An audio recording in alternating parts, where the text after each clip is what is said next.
Siguraduhin mo lang na nakapagsaing ka ng extra dahil sigurado mapapa-extra rice ka sa ulam natin ngayon. Magpainit muna ako ng mantika, kunti lang ibabrush natin sa ating kawali at iprito natin muna yung talong.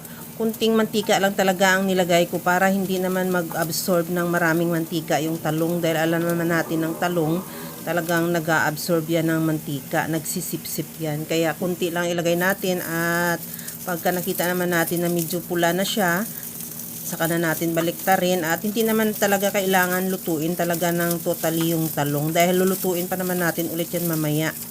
Pagkatapos yan na maluto na rin yung kabilang side, tanggalin muna natin yan sa kawali at ilagay sa bowl at i-set aside muna.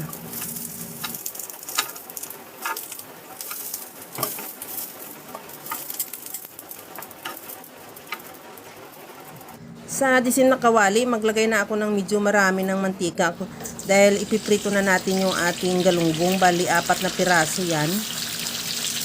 Antayin lang natin na maluto yung kabilang side at saka baliktarin.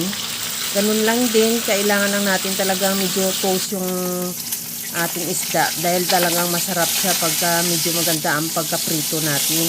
At pagkatapos na maluto yan din yung kabilang side, tanggalin muna natin din ulit sa kawali at ilagay sa bowl at i-set aside na rin.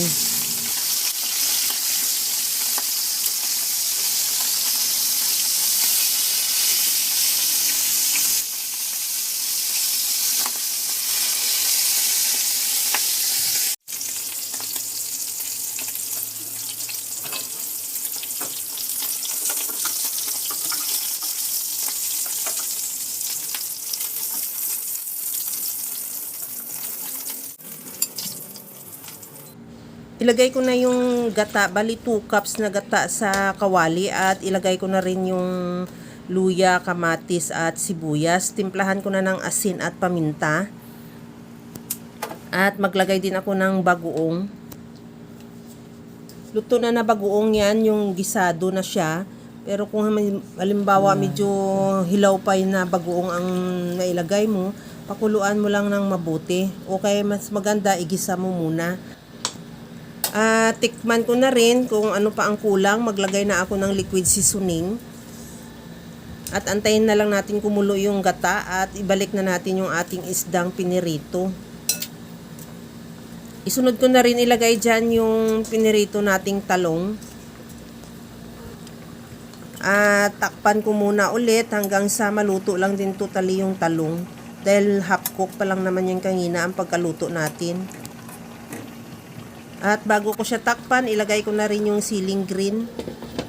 Antay na lang natin maluto at pagkatapos niyan, ilagay ko na yung kakang gata. Bali yan ang unang piga ng gata. Hiniwalay ko lang at lagyan ko na rin ng suka. Ilagay ko na rin yung malunggay. At kunting halo lang yan para maluto lang din yung malunggay. At ready to serve na yan yung ating napakasarap na binagoongang galunggong with gata.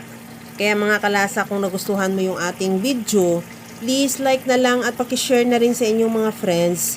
At kung bago ka pa lang sa aking channel, subscribe na at i-click mo na rin ang bell button para sa mga notification.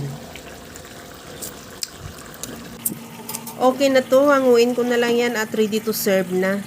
Hanggang sa muli mga kalasa, thank you for watching. Bye-bye!